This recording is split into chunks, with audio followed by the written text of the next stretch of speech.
ke pemateri berikutnya adalah Ibu Nur Afidarti. Ibu Nur Afidarti, apakah sudah tergabung dengan kita? Sudah, Bu Febri. Oke. Ibu Siti, masih bergabung, Ibu? Masih bergabung. Oke, baik. Nanti jika ada pertanyaan bisa saya share langsung ke Ibu ya, karena kita juga akan masuk ke materi yang berikutnya. Jadi apakah bisa saya lanjut ke pemateri berikutnya, Ibu? Ya, lanjut saja, lanjut. Oke, baik. Terima kasih. Silakan Ibu Nur Afidarti untuk menampilkan layar materinya. Apakah dari Ibu langsung ataukah dari Indira? Bisa dibantu Indira? Di Indira aja ya. Indira, tolong dibantu. Indira aja, Indira. Untuk peserta kita ini banyak sekali ya, ini sebagian besar peserta kita, ini saya lihat ada mahasiswa, sebagian besar adalah mahasiswa keperawatan, kemudian ada dosen dari berbagai kampus, ada juga bidan, dan peserta kita juga terdiri dari luar kota ya, ada yang tadi dari Sorong, Papua. Nah, jika ada yang ingin ditanyakan, boleh nanti langsung chat di kolom chat kita, nanti akan saya teruskan. Ini Prof. Fidel masih terus menyimak ini, terima kasih Prof. Masih terus mengikuti seminar kita kali ini ya. Mumpung pakar kita masih ada di sini, boleh juga nanti pertanyaannya untuk Prof. Fidel juga nanti akan saya teruskan. Baik, pembicara kita kali ini adalah Ibu Nur Afidarti, SKPMK dari Fakultas Keperawatan USU dengan judul Penata Laksanaan Manajemen Laktasi pada Ibu dengan COVID-19. Apakah ada profilnya Indira? Boleh ditampilkan? Belum ada? Oke, jadi Ibu Nur Afidarti ini adalah dosen di Fakultas Keperawatan Universitas Sumatera Utara di Departemen Keperawatan Maternitas. Dan boleh nanti Ibu memperkenalkan diri sendiri, Ibu. Ibu Nur Afidarti, mungkin ada informasi yang ingin Ibu sampaikan, silahkan Ibu. Saya persilakan kepada Ibu untuk memaparkan materinya. Ya, baik Bu Febri, terima kasih. Assalamualaikum warahmatullahi wabarakatuh. Selamat siang bagi kita semua. Ini kebetulan saya sebagai kebagian sesi terakhirnya nih Bu Febri terkait dengan manajemen laktasi. Sebelumnya salam hormat saya untuk kemudian pembicara yang lain Dr. Adela, dan pembicara lainnya Bu Siti dan Bu Ina. Barangkali saya tidak usah memperlama waktu dengan memperkenalkan diri. Saya merupakan bagian staf dosen dari Fakultas Keperawatan USU. Terkait dengan manajemen laktasi, kebetulan memang saya juga sebagai konselor ASI. Manajemen laktasi sebenarnya terkait dengan yang dihubungkan dengan kasus COVID, sebenarnya dilihat dari referensi jurnal-jurnal breastfeeding maupun laktasi yang saya lihat, ini menunjukkan bahwa ada kecenderungan bahwa ASI ini atau menyusui tidak boleh dihalangi oleh kondisi apapun termasuk COVID-19. Jadi bagaimana nanti selanjutnya kita lihat apakah seperti apa pelaksanaan yang dapat dilakukan oleh ibu-ibu ingin melaksanakan manajemen laktasi yang baik atau yang benar. Oke, selanjutnya Indira. Nah, untuk menjelaskan manajemen laktasi, barangkali outline-nya pada saat ini yang akan saya jelaskan terkait pentingnya pemberian ASI yang menyangkut bahwa ASI itu sudah diatur oleh berbagai kebijakan. Kemudian review terkait dengan laktasi sendiri yang barangkali audiens sudah memahami, namun kita review sedikit. Kemudian terkait dengan penata laksanaan pemberian ASI dalam masa COVID-19. Ya, selanjutnya Indira.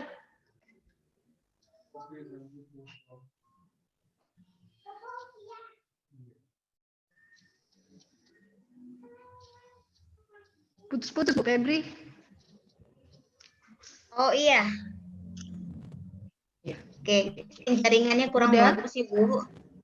Bisa dilanjutkan Indira? Iya. Ya udah. Oke, selanjutnya jadi pemberian ASI ini terkait ketentuan pemberian ASI ini sudah diatur baik secara dunia ini oleh WHO maupun UNICEF, kemudian oleh peraturan-peraturan yang sudah disusun yang ada berlaku di negara kita yaitu Indonesia. Nah, jadi direkomendasikan bahwa menyusui itu yang efektif adalah ASI eksklusif, namun pelaksanaan ASI eksklusif ini sekarang dibumingkan dengan apakah bisa dilaksanakan terkait adanya COVID-19. Nah, kemudian adanya pelaksanaan pemberian ASI segera setelah dilahirkan. Nah, ini juga menjadi benturan dengan adanya COVID-19 terkait pelaksanaan IMD. Bahwa banyak penelitian yang sudah mereferensikan bahwa IMD itu sangat penting dilakukan terkait dengan stimulasi pengeluaran ASI dini pada ibu sesudah melahirkan. Kemudian terkait pemberian ASI dengan waktu optimal sesuai dengan kebutuhan bayi dan tidak adanya penggunaan media lain selain payudara ibu sendiri. Ya, selanjutnya Indira.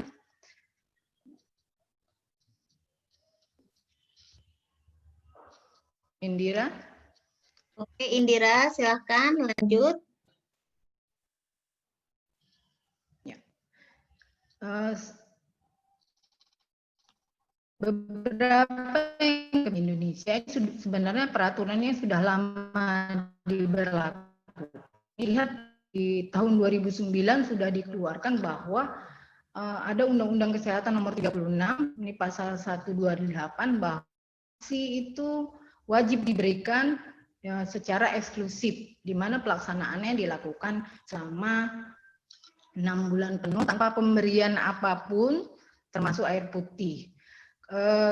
Kecuali kondisi ibu mengalami permasalahan medis.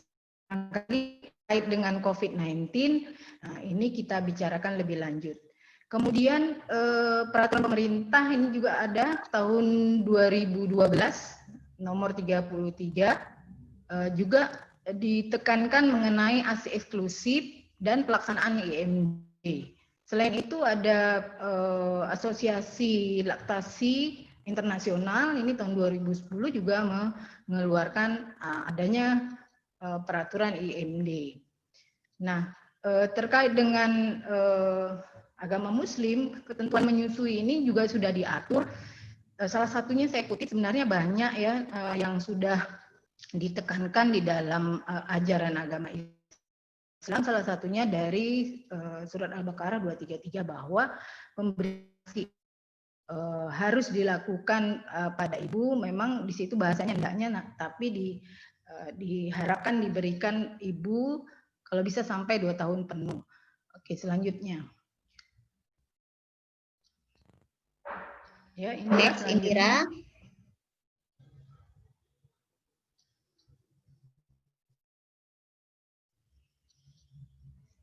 Ya. Silakan Ibu.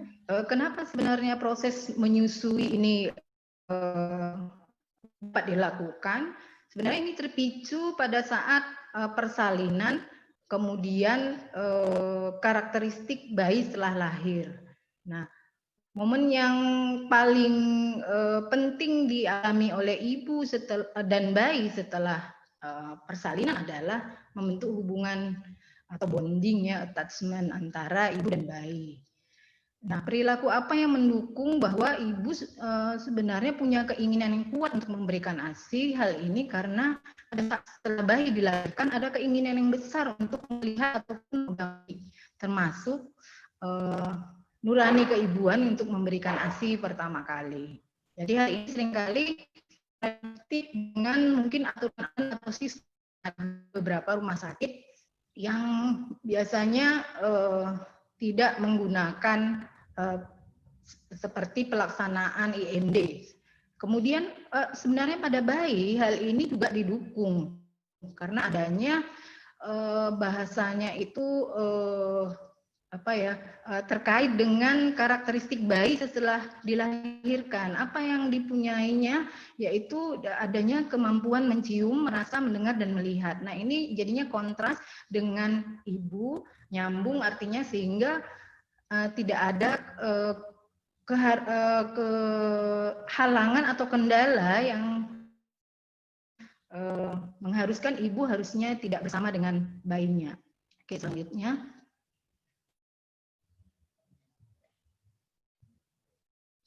Indira, selanjutnya. Nah, selanjutnya kita masuk sedikit review terkait dengan laktasi. Laktasi itu sebenarnya apa? Bahwa laktasi adalah proses menyusui secara sepenuhnya atau seluruh yang dimulai dengan mekanisme produksi sampai pengeluaran ASI dan sampai mekanisme penyusuan pada bayi. Sedangkan manajemen laktasinya adalah upaya kita agar laktasi itu dapat tercapai. Oke, selanjutnya. Barangkali sedikit akan saya gambarkan bahwa laktasi ini juga diinformasikan sejak periode hamil,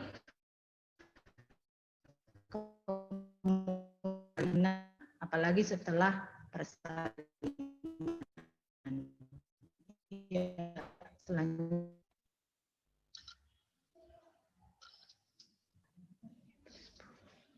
Ya, mungkin jaringan ya. kurang bagus. Iya ya, maaf ya. Iya. Jadi Silakan, Bu.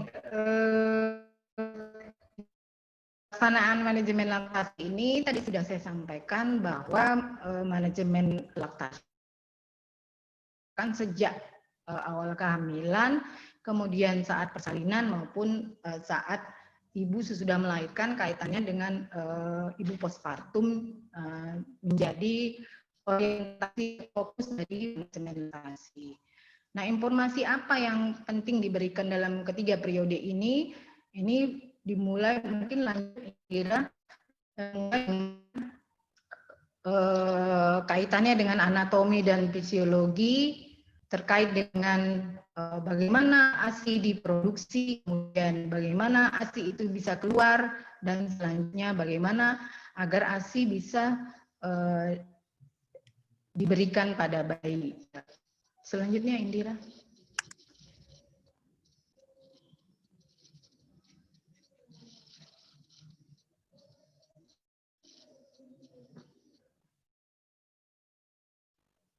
Ya, ini jaringannya di saya atau di mana? Indira. Halo? Ya, ini tadi ya. Jadi manajemen laktasi bisa meliputi berbagai macam topik yang akan kita berikan. Termasuk adalah yang sekarang lagi digalakkan terkait adanya COVID-19 ini, bahwa pemberian ASI adalah melalui ASI yang diperas. Selanjutnya, Indira.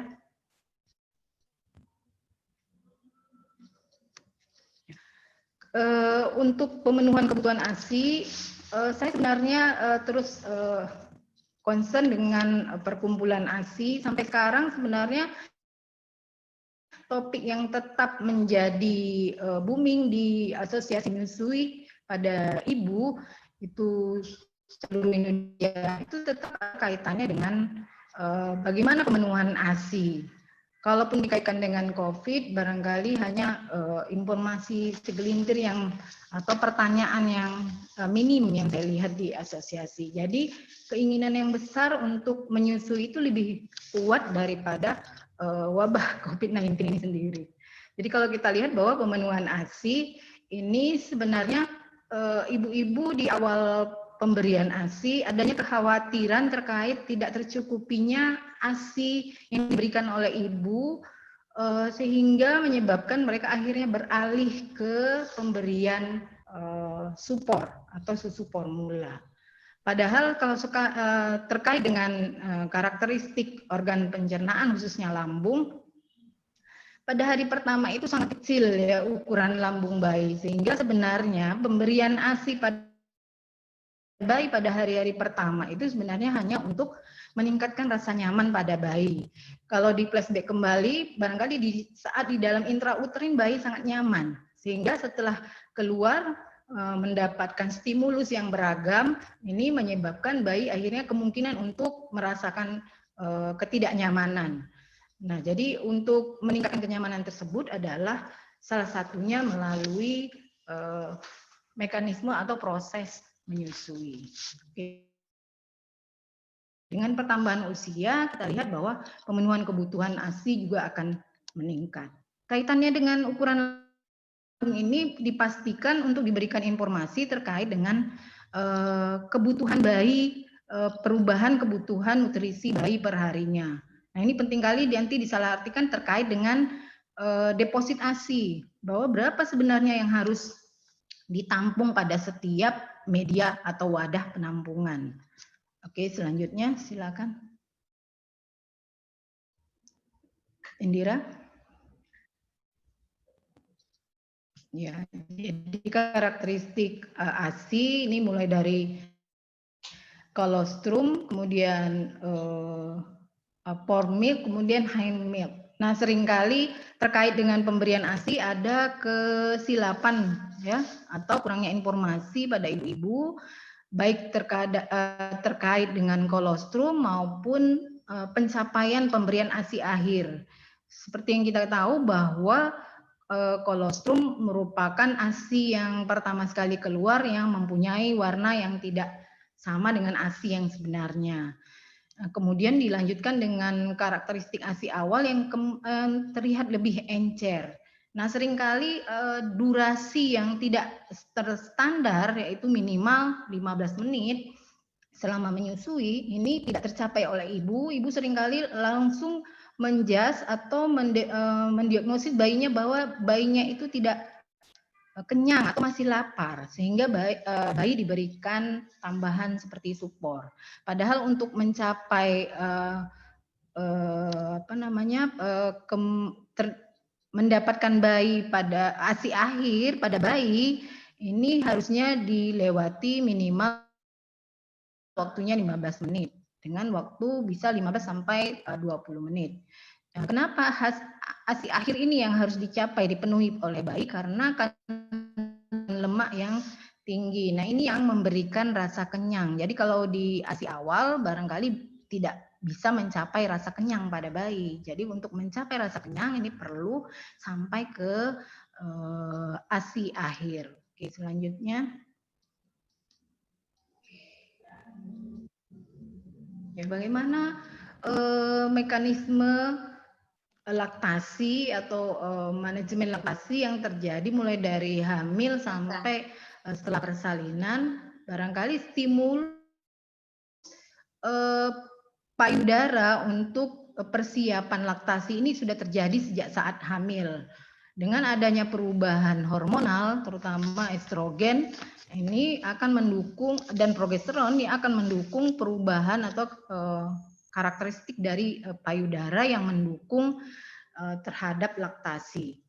Nah, perubahan pada hormon ini menyebabkan adanya termasuklah di dalamnya adanya terjadi perubahan seperti produksi walaupun estrogen diketahui dengan level yang tinggi ini bisa menekan produksi dari hormon yang bisa menekan hormon prolaktin untuk dikeluarkan. Jadi yang paling utama untuk pada masa setelah melahirkan atau postpartum ini adanya stimulus rangsangan yang berasal dari sistem saraf bayi atau kematuran sistem saraf bayi yaitu refleks.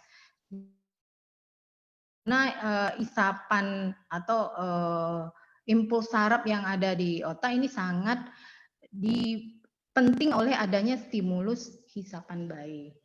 Jadi hisapan pada bayi pada yang menyebabkan adanya stimulus pada puting dan areola ini akan disalurkan ke hipotalamus. Nah, dari hipotalamus ini akan stimulasi akan terjadi baik pada hipofisis anterior maupun posterior. Stimulus isapan bayi sebenarnya adalah reseptor yang sifatnya mekanik sebenarnya. Untuk yang paling penting untuk memicu keluarnya hormon prolaktin. Sedangkan yang oksitosin walaupun juga bersinggungan dengan isapan bayi, tetapi dia paling sensitif dengan adanya stimulasi reseptor yang sifatnya sensorik. Itu yang langsung pada sistem saraf pusat. Jadi kita lihat bahwa dengan adanya peningkatan sekresi hormon prolaktin, maka pembentukan ASI akan terjadi di alveolus. Nah, kemudian maka mekanisme laktasi akan terjadi. Bagaimana untuk ejeksi ASI? Setelah adanya produksi ASI, maka stimulus juga secara mekanik dilakukan dengan adanya hisapan, ini menyebabkan oksitosin, di mana sekresi ini akan oksitosin ini akan menyebabkan adanya kontraksi sel mioepitel yang ada di alveoli. Oke. Untuk let down reflex ini sebenarnya adalah mekanisme yang timbul setelah terbentuknya reseptor sensorik pada ibu, di mana kalau ibu sudah bisa menghayati perannya sebagai ibu dengan adanya stimulus sensorik seperti bau bayi, kemudian suara tangisan bayi, ini akan menyebabkan sekresi oksitosin semakin meningkat, sehingga terjadinya pengeluaran ASI yang cepat, walaupun tidak ada stimulus, kadang tidak hanya stimulus di puting ataupun areola juga keluar secara otomatis. Oke. Putus-putus ya Bu Febri. Agak putus-putus sih Bu, jaringannya mungkin kurang bagus ya Bu. Iya. Bu Api jauh deh. Ini putus. Lanjut Bu. Ini Gimana bingung lokasinya, jadi ya Bu, kalau sekarang, Bu? putus-putus. Saya jelas loh walaupun jauh. Ya. Ayo Bu Api lanjut. Ya, oke. Jadi kalau kita lihat ini gambaran pengeluaran prolaktin, ya prolaktin akan disekresi biasanya setelah menyusui, ya, terutama untuk produksi ASI yang berikutnya. Nah, ini makanya sering kita informasikan pada ibu, kalaupun bayi sudah selesai menyusui, ada kewajiban untuk mengosongkan payudara, karena dengan pemerahan alveolar atau pengosongan alveolar ini akan memotivasi munculnya atau stimulus kembali ke hipotalamus, khususnya hipofisis anterior untuk produksi prolaktin, untuk produksi ASI yang selanjutnya. Nah, kemudian kita lihat produksi prolaktin ini paling banyak sebenarnya disekresi pada malam hari. Nah, ini ada kaitannya dengan biasanya pelaksanaan tadi sesuai dengan pemateri sebelumnya KB ya, tapi ini adalah KB alamiah yang perlu hingga tercapai. Oke, selanjutnya kaitannya dengan produksi oksitosin. Jadi kalau kita lihat oksitosin ya, selanjutnya tadi Indira. Biasanya oksitosin kaitannya diproduksi atau bekerja sebelum dan selama proses menyusui. Di mana oksitosin, respon oksitosin ini adalah sebagai bentuk ejeksi dari ASI atau pengeluaran ASI dari payudara. Nah, lebih sensitif lagi dia akan kalau ibu sudah mempunyai kemampuan untuk adanya rangsangan sensorik terutama terhadap bayinya. Oke. Jadi kepentingan adanya pengeluaran oksitosin pada ibu sesudah persalinan selain penting untuk pengeluaran ASI dari payudara, ini juga membantu mekanisme involusi. Involusi yaitu kaitannya dengan pengecilan organ reproduksi ke kondisi seperti sebelum hamil, yaitu dengan adanya perangsangan kontraksi uterus atau rahim. Oke, selanjutnya. Ya, selanjutnya Indira. Ya, jadi ada beberapa hal-hal ada beberapa referensi menyebutkan bahwa oksitosin ini sebagai hormon cinta gitu ya, hormon kasih sayang. Jadi sebenarnya penting adanya ketekunan ibu untuk manajemen laktasi. Artinya ibu memang mencurahkan kasih sayang penuh pada saat menyusui. Tidak ada keraguan pada ibu untuk menyusui, ini merupakan hal yang penting karena hal-hal yang demikian akan memicu gangguan pengeluaran hormon yang penting untuk ejeksi ASI. Oke, selanjutnya Indira, ya boleh lanjut. Materi selanjutnya masih bersinggungan dengan laktasi, manajemen laktasi. Nah, ini ada beberapa hasil penelitian yang saya adopsi dari Asosiasi Menyusui. Ini sebenarnya keuntungan yang saya tampilkan ini harusnya tidak menimbulkan lagi keraguan bahwa walaupun ada halangan kaitannya dengan COVID-19, harusnya ASI tetap harus menjadi prioritas untuk diberikan. Jadi ada beberapa penelitian, baik penelitian yang sudah lama dilakukan sampai penelitian yang terkini. Nah, keuntungannya ini dapat kita lihat pada anak, kemudian selanjutnya ada beberapa keuntungan nanti bisa dibaca sendiri. Kemudian selanjutnya pada ibu, Indira next.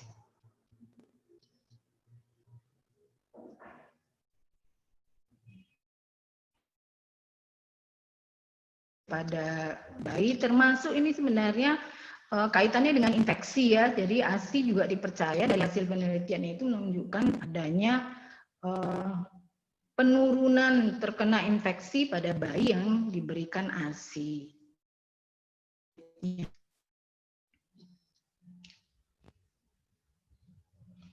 Indira.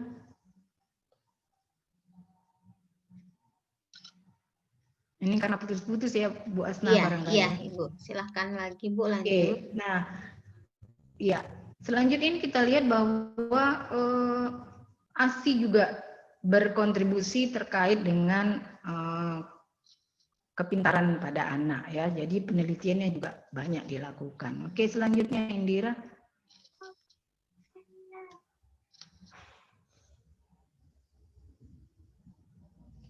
Oke, silakan Ibu. Ya, jadi ini kita lihat juga pada ibu bahwa dengan pemberian ASI akan mengurangi berbagai permasalahan yang terjadi pada ibu, termasuklah terjadinya perdarahan setelah persalinan. Kemudian penyakit-penyakit seperti kanker ini juga dari hasil penelitian ditunjukkan bahwa pemberian ASI akan mencegah atau mengurangi kejadian kanker reproduksi pada ibu. Nah, yang lain adalah kaitannya dengan penyakit diabetes atau penyakit-penyakit sirkuler yang lain yang kaitannya dengan hipertensi dan penyakit jantung. Oke, yang lain silakan. Kita akan segera ke kaitannya dengan topik utama yang kaitannya manajemen laktasi dan COVID ya. Silakan Indira.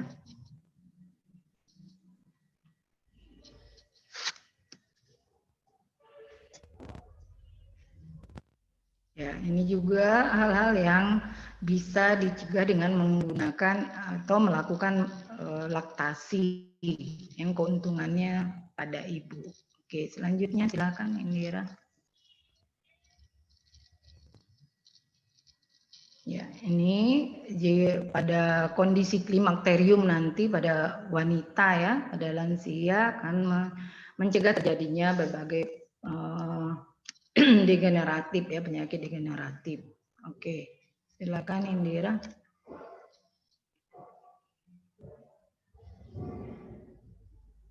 Ya, jadi tadi mungkin di awal juga sudah saya singgung bahwa laktasi ini berkaitan dengan sistem saraf, kematuran sistem saraf bayi di mana terbentuknya refleks pada bayi sesudah dilahirkan. Nah, ini biasanya pemetaannya segera setelah lahir untuk memastikan bahwa pemenuhan nutrisi tidak akan menjadi kendala, terutama dengan menyusui ya, tidak ada kendala oleh adanya ketidakaturan dari sistem saraf.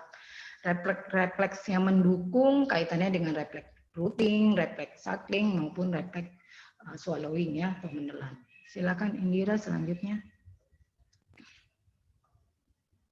Ya, ini saya gambarkan kaitannya dengan posisi menyusui, bahwa bagaimana bayi yang benar pada saat menyusui, terutama kaitannya dengan kedudukan mulut, bibir, dagu atau lidah ya. Selanjutnya Indira. Ya. Perbedaan yang mencolok antara bayi sebelumnya dengan bayi yang ini yaitu kaitannya dengan karakteristik pengeluaran atau penjuluran lidah. Ya, ini tadi yang saya sebutkan bahwa seringkali kendala yang dialami oleh ibu adalah kaitannya dengan bayi tidak kenyang ya setelah disusui. Nah, ini ada kaitannya dengan bahwa pada saat menyusui ibu hanya mencapai formil ya, pengeluaran formil yang kaya akan protein saja, yang karakteristiknya jauh lebih encer dibandingkan dengan high milk. Ya, untuk mencapai rasa kenyang pada bayi memang harus mencapai pengeluaran ASI yaitu high milk, yaitu yang kaya akan lemak. Nah, di sini dengan tingginya lemak maka bayi akan merasa kenyang. Bagaimana hal ini akan tercapai? Ini kaitannya dengan durasi menyusui. Oke, silakan selanjutnya.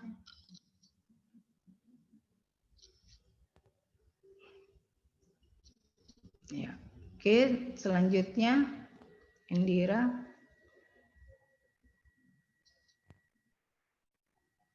Ya, tadi ini sudah disampaikan ya selanjutnya. Ya. Oke, ada berbagai karakteristik ASI yang biasanya juga dikeluhkan ya pada bayi. Nah, ini saya singgung terkait dengan wadah penyimpanan. Jadi nanti barangkali saya akan singgung juga ini bahwa ASI pernah menjadi hal yang paling utama untuk bayi dengan permasalahan pandemi COVID kita pada saat ini. Nah, hal yang menjadi permasalahan adalah bagaimana mekanisme penyimpanan atau pemerahan ASI. Jadi kaitannya dengan wadah penyimpanan ASI ini memang sebaiknya ada referensi saya baca kaitannya dengan penggunaan botol ini sebaiknya yang terbuat dari kaca, tapi kalaupun dia penggunaan plastik adalah plastik yang keras. Nah, kalau disinggung dengan kopi nanti kaitannya dengan bagaimana cara menggunakan wadah ini untuk mencegah penularan COVID. Oke, selanjutnya Indira. Ya. Nah, ini topik utama yang ditugaskan kepada saya. Bagaimana kalau ibu menderita COVID-19 ataupun ada terkonfirmasi ataupun yang langsung positif gitu ya. Nah, dari referensi yang saya baca belum ada ditemukan bahwa ASI itu mengandung kuman COVID-19 gitu ya, virus COVID-19. Jadi sampai sekarang belum ditemukan walaupun penelitian ini terus berlanjut sampai sekarang. Kemudian selanjutnya Indira. Ya. Apa yang harus dilakukan untuk istilah ODP atau PDP barangkali yang kaitannya dengan suspek atau terkonfirmasi ya. Jadi kalau yang suspek ini ODP ini biasanya ibu dan bayi ini diwajibkan ya untuk menjalani isolasi di rumah secara mandiri. Bayi dapat disusui langsung maupun diberikan ASI perah. Biasanya untuk menyusui langsung ini seringkali ibu mempunyai kecemasan yang tinggi ya. Kalau ibu kemungkinan mempunyai permasalahan terkait dengan COVID ini. Kemudian ibu menggunakan perlindungan diri atau protokol kesehatan, termasuk menggunakan masker. Selain itu adanya mekanisme membersihkan tangan, wadah ataupun pompa ASI. Nah, dari referensi yang saya baca ini dapat dibuat atau larutan yang berisi sodium hipoklorit. Ini dapat 0,5% ya, atau 1%. Kalau dia 0,5% ini biasanya pelarutannya 1:10. Kalau dia 1% ini 1:50. Dengan eksplor waktu terpapar dengan desinfektan tersebut ini tidak melebihi dari 1 menit. Artinya bagian luar ya dari wadah tersebut, termasuk area pompa maupun botol ya. Kemudian kalau dia ibu dengan PDP ini menjalani isolasi. Kalau ibunya ini biasanya akan ada isolasi di ruangan khusus biasanya ya. Baik di ini biasanya di pelayanan kesehatan sampai diketahui bahwa hasilnya itu benar-benar positif. Biasanya kalau sudah positif ini biasanya akan dilakukan tidak dibenarkan untuk dilakukan rawat gabung. Nah, ASI biasanya langsung diberikan ASI perah. Artinya tidak ada referensi yang menjelaskan bahwa tidak dibenarkan diberikan ASI. Karena sampai sekarang hasil penelitian membuktikan tidak ada ditemukan ASI itu terkontaminasi atau bercampur dengan virus COVID-19. Oke, selanjutnya. Indira. Ya. Nah, bagaimana menyusui di masa pandemi ini kalau bayinya sehat tapi terlahir dari ibu yang dalam kondisi positif COVID-19? Ini biasanya akan bayi dan ibu akan mengikuti prosedur isolasi sampai ibu dinyatakan sembuh. Isolasi di sini dimaksudkan ya berarti ibu dan bayi ya dirawat terpisah, berarti harus menggunakan ASI perah. Kemudian pada saat pemerahan ASI yang harus dipastikan adalah kebersihan wadah, termasuk ibu menggunakan alat perlindungan diri untuk mencegah kontaminasi COVID-19 ke ASI.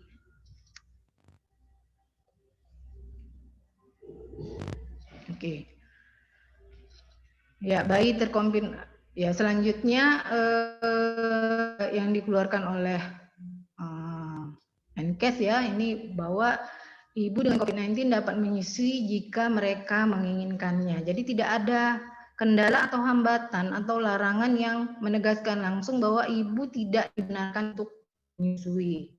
Tapi harus mengikuti rambu-rambu yang sudah ada. Misalnya memakai perlindungan diri, misalnya memakai masker, atau seperti yang sudah disampaikan oleh pembicara tadi, termasuk menggunakan face shield barangkali.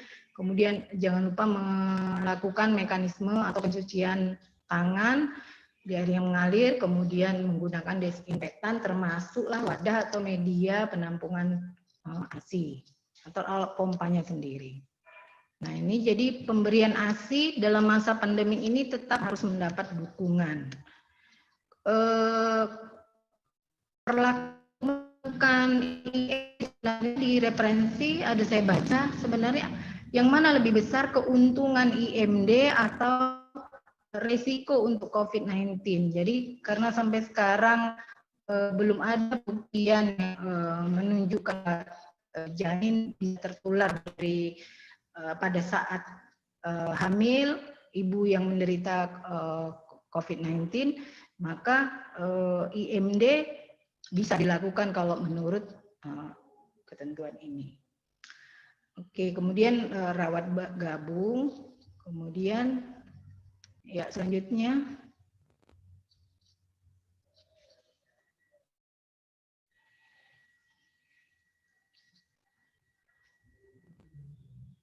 Indira selanjutnya. Iya. Jika ibu ada keraguan atau tidak kuat ya dalam kondisi sakit, ini ibu boleh menggunakan mekanisme seperti pemberian ASI perah. Jadi sebelum melakukan pemerahan ASI, ini biasanya dilakukan mekanisme pencucian tangan dengan standar cuci tangan, kemudian menggunakan wadah yang tujuannya adalah sebenarnya untuk mencegah terjadinya bingung puting. Karena terjadinya barangkali nanti ibu sudah sembuh, ini akan dilakukan mekanisme penyusuan langsung melalui payudara ibu. Ya, jadi untuk menghindari adanya bingung puting, sebaiknya memang menghindari penggunaan botol susu atau DOT. Nah, untuk dengan ASI tadi sudah penggunaan desinfektan ya sebelum penggunaannya. Nah, bagaimana penyimpanan ASI perah ini sudah kita pahami ya, dapat disimpan di alat pendingin atau kulkas ya, baik di freezer ataupun di yang kulkas 1 pintu maupun yang 2 pintu. Oke, ini ada yang dikeluarkan oleh WHO ini ya terkait dengan menyusui dan COVID-19 ya. Jadi petunjuk bagi tenaga kesehatan maupun pada masyarakat ya. Bagaimana mekanisme pemberian ASI dilihat dari karakteristik ibu. Misalnya pertanyaan di sini, apakah ibu dicurigain atau terkonfirmasi COVID-19? Kalau dia tidak, maka ini sebenarnya harus didukung untuk melakukan manajemen laktasi yang dilakukan. Namun kalau iya, maka ini dipertanyakan lagi, apakah ibu mampu atau mau untuk menyusui sebelumnya, Indira sebelumnya? Ya, mau atau mampu menyusui, jika tidak, sebelumnya topik sebelumnya. Yang skema tadi, Indira.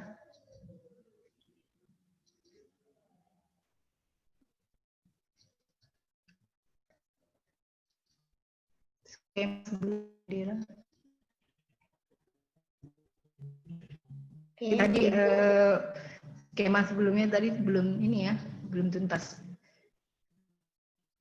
Skema tadi dia ya, ya jadi ini kita lihat bagaimana dapat dilakukan oleh ibu dengan berbagai kriteria tersebut. Jadi di sini dapat dijadikan panduan ya pada baik tenaga kesehatan maupun oleh masyarakat langsung.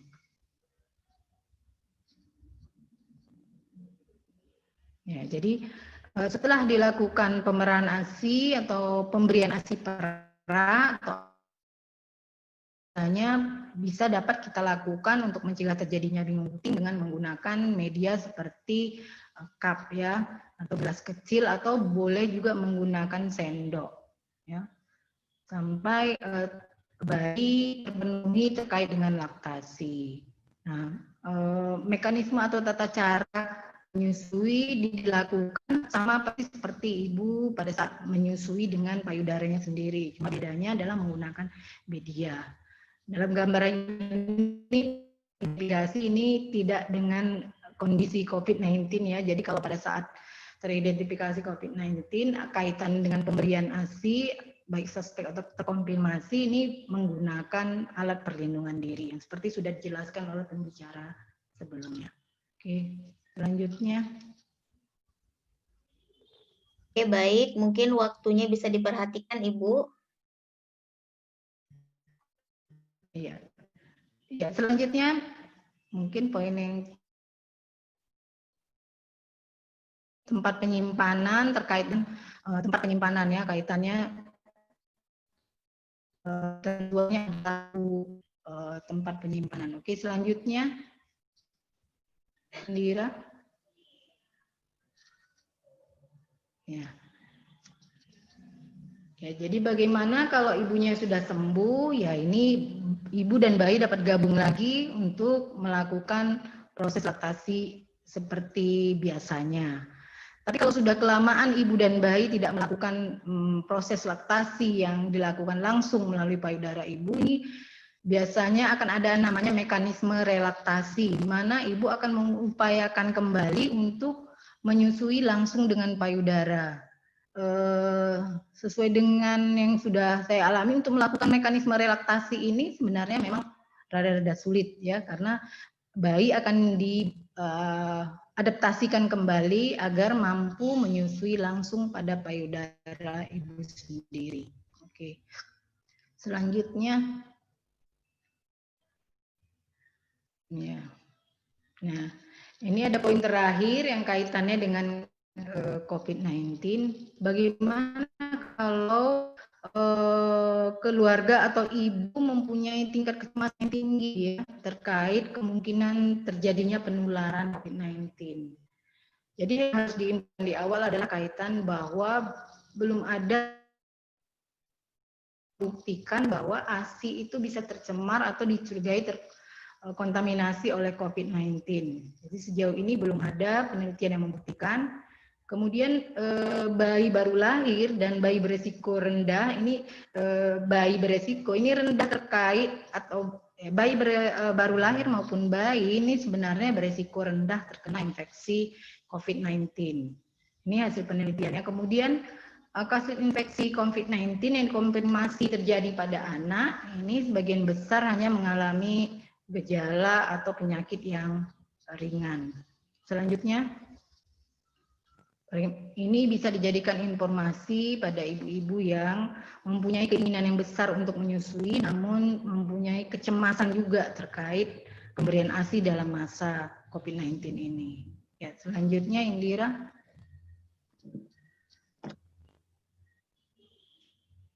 Ya, menyusui dengan melakukan kontak kulit ke kulit atau IMD ini membuktikan bahwa secara signifikan akan meningkatkan pengurangan risiko kematian yang lebih besar ya dibandingkan tidak dilakukan IMD ini. Jadi ini juga sebenarnya harus dipertimbangkan, walaupun ada pandemi COVID-19, harus juga menjadi pertimbangan agar manajemen laktasi dapat berjalan lancar. Kemudian banyaknya manfaat menyusui secara substansial pada ibu dan bayi ini lebih besar daripada potensi risiko penularan penyakit yang terkait dengan COVID-19. Karena dibuktikan oleh adanya penelitian yang tidak mendapatkan atau menemukan adanya permasalahan COVID-19 pada bayi maupun ASI. Oke. Ya, selanjutnya.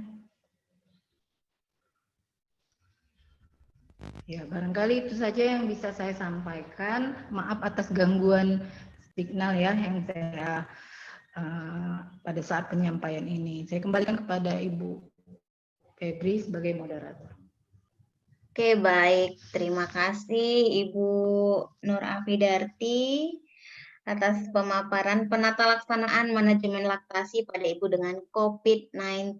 Saya ingatkan kembali kepada para peserta untuk mengisi link absensi atau registrasi yang sudah dibagi di kolom chat kita ya.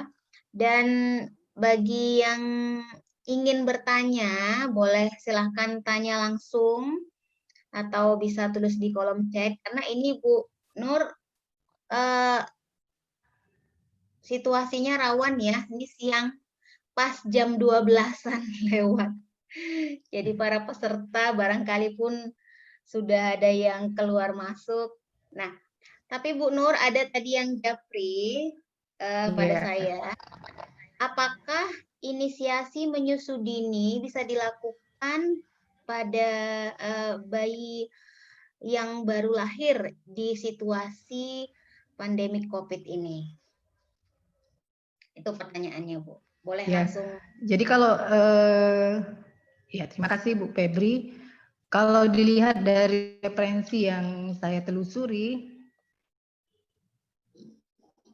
ya, termasuk informasi yang penting disampaikan pada ibu atau keluarga yang mempunyai tingkat kecemasan terkait dengan COVID-19, ini menyebutkan bahwa sebenarnya IMD ini harusnya tidak menjadi hambatan dilaksanakan, melihat bahwa fungsi atau kepentingannya itu lebih besar, jauh lebih besar gitu ya, dibandingkan dengan kemungkinan penularan antara ibu dan bayi pada saat mekanisme IMD ini dilakukan. Barangkali yang harus diperhatikan adalah bagaimana kita melaksanakan protokol kesehatan yang tepat pada saat IMD ini dilakukan. Namun ada juga yang menjelaskan di referensi lain bahwa IMD ini tidak harus dilakukan, tapi lakukanlah pemberian ASI dengan ASI yang diperah. Jadi sampai sekarang memang banyak informasi yang menekankan bahwa menyusui itu lebih penting daripada COVID-19, pertimbangan terhadap COVID-19. Barangkali itu Bu Febri. Baik sekali. Saya bacakan ada pertanyaan ini Bu Nur dari Dame Manurung. Bagaimana mekanisme donor ASI yang benar pada saat pandemi COVID-19? Ini dari Dame Manurung, ini pertanyaannya Ibu. Ya. Iya, jadi saya juga baca tentang donor ASI ini di referensi-referensi luar ya. Kenapa? Karena di Indonesia barangkali apakah ini sudah dibenarkan karena kita ada kaitannya dengan aturan agama ya ataupun budaya. Jadi donor ASI di Indonesia barangkali belum terlalu teradaptasi ya karena adanya aturan-aturan tersebut ya. Jadi kalaupun ingin melakukan donor ASI, yang saya identifikasi dari referensi itu bahwa bisa dilaksanakan tapi tetap dengan acuan menggunakan protokol kesehatan. Misalnya mulai dari pemeriksaan orang yang melakukan donor, kemudian adanya aturan penggunaan protokol kesehatan mulai dari hygiene, penggunaan alat-alat perlindungan diri dan sebagainya pada saat melakukan pemberian ASI.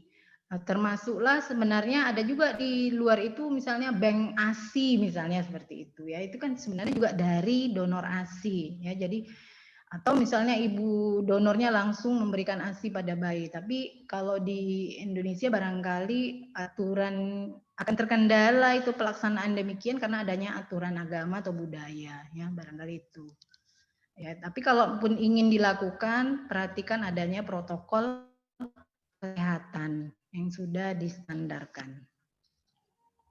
Oke, baik sekali. Ya, baik. Mungkin ada lagi yang mau memberikan pertanyaan.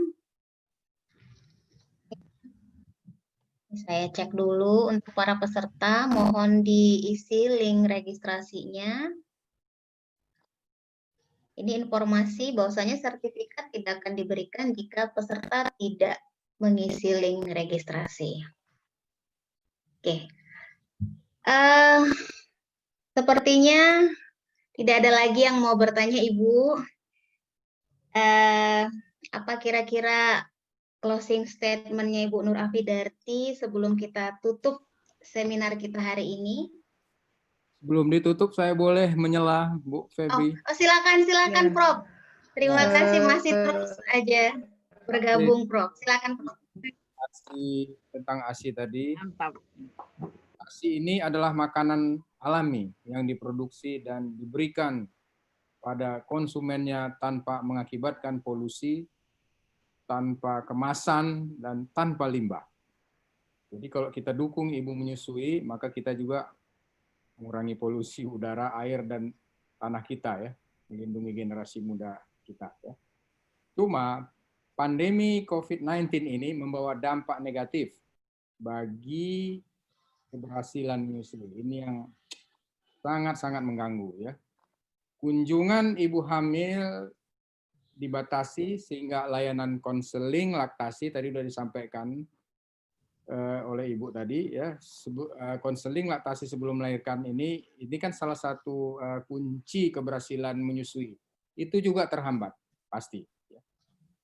Inisiasi menyusui dini tidak berjalan karena menghindari kontak erat dengan ibunya seandainya positif COVID-19.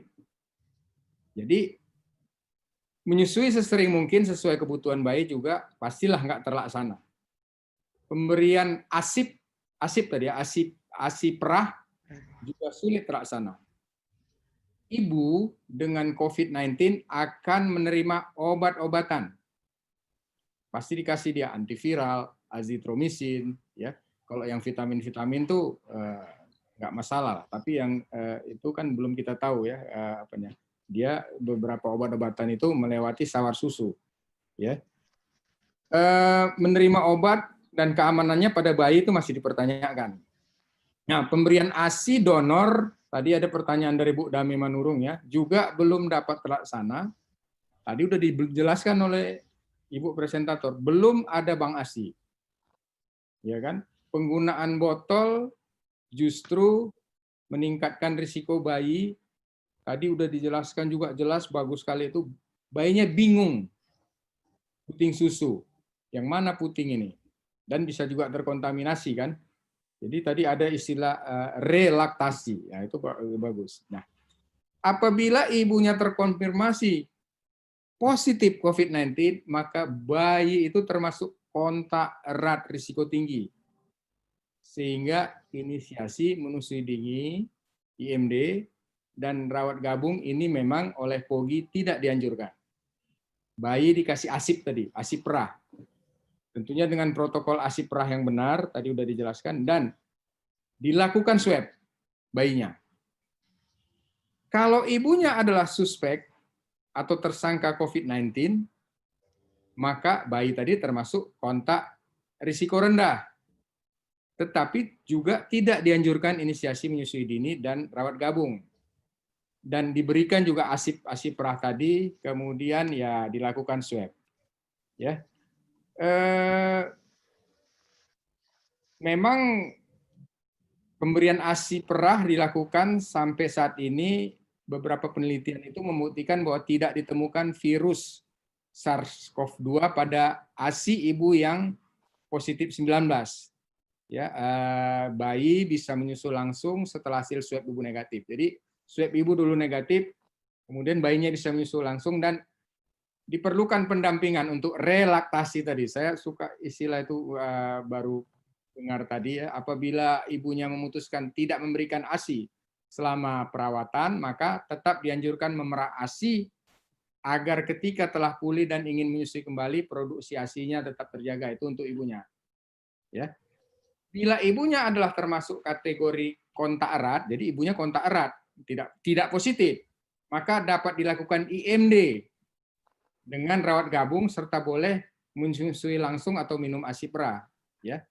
Tentunya keputusan IMD dan rawat gabung serta menyusui ini diserahkan pada ibu dan keluarga, berhak memilih.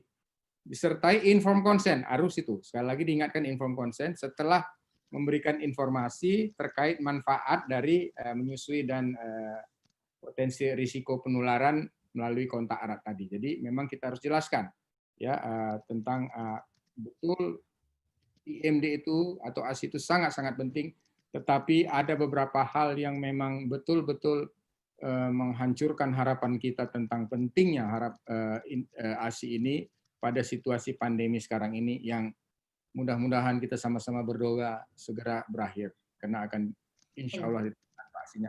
Mungkin demikian yang saya tambahkan, Bu Febri, terima kasih. Baik, terima kasih Prof penjelasannya, dan dengan demikian maka berakhirlah seminar kita hari ini yang menghadirkan narasumber-narasumber yang luar biasa.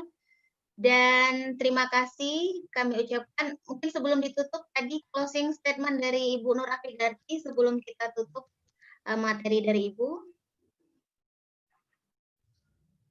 Ya, terima kasih Bu Febri. Barangkali informasi Prof tadi makin menambah wawasan kita terkait dengan manajemen laktasi ya di masa COVID-19 ini. Jadi barangkali sebagai kata-kata penutup bagi ibu-ibu yang mungkin beresiko rendah gitu ya untuk terkena COVID-19, walaupun dalam masa ini tetap semangat untuk menyusui, sebagai aturan atau kriteria tertentu ya untuk bisa ibu melakukan menyusui dengan lancar. Jadi tetap semangat melakukan ASI karena ASI adalah yang terbaik untuk bayi. Mungkin itu aja Bu Febri, terima kasih. Oke, baik. Terima kasih. Terima kasih kepada seluruh narasumber yang hari ini masih juga bergabung, terutama kepada Prof. Dr. Fidel Ganis yang sampai selesai masih juga ikut di seminar kita kali ini. Terima kasih, Prof. Dan terima kasih kepada seluruh narasumber yang hari ini sudah menyampaikan materinya yang luar biasa, pada Dr. Cut Adea Adela, SPOG, pada Ibu Bina Melva Girsang, Ibu Dr. Siti Saida Nasution, Ibu Nur Afidarti, SKPM dan pada seluruh peserta yang hari ini juga masih setia ikut terus mendengar pemaparan dari semua narasumber kita. Terima kasih.